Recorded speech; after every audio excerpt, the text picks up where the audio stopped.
तर नमस्कार मित्रांनो, माझं नाव आहे शुभम रुपाड आणि आज मी तुम्हाला सांगणार आहे की राशन ई-के-वाय-सीचं स्टेटस कसं पाहायचं. मला खूप जण विचारत होते की राशन के-वाय-सी झाली की नाही आम्हाला कळत नाही.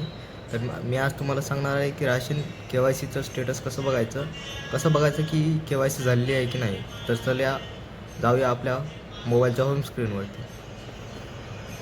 तर मित्रांनो, इथं आपण आलेलं आहे आपल्या होम स्क्रीनवरती. तर मित्रांनो, तुम्हाला पहिलं मेरा राशन ई-के-वाय-सी हे ॲप ओपन करून घ्यायचं आहे. तर हे ॲप इथं आहे, तर मी ओपन करून घेतलेलं आहे.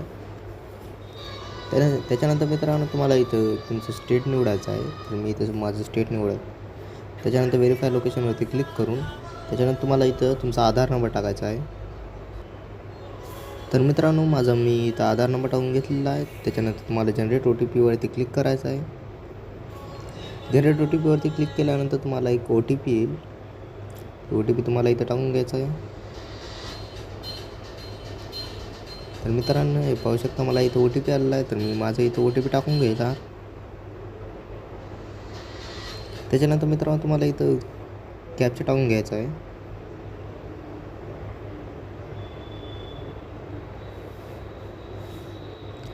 कॅप्चा टाकल्यानंतर मित्रांनो, तुम्हाला इथं सबमिट बटनावरती क्लिक करायचं आहे. सबमिटवरती क्लिक केल्यानंतर तुम्ही मित्रांनो इथं पाहू शकता की इथं तुमची पुरी डिटेल्स आलेली आहे आणि इथं मित्रांनो ई-के-वाय-सी स्टेटस आहे. इथं तुमचं वाय असेल तर हे तुमची के-वाय-सी झालेली आहे, सबमिट केलेली आहे तुम्ही. जर इथं काहीच नसेल म्हणजे तुमची के-वाय-सी नाही झालेली आहे, तर मित्रांनो तुम्ही असं पाहू शकता की तुमचं ई-के-वाय-सी स्टेटस झालेलं आहे की नाही तुमची के-वाय-सी. धन्यवाद मित्रांनो.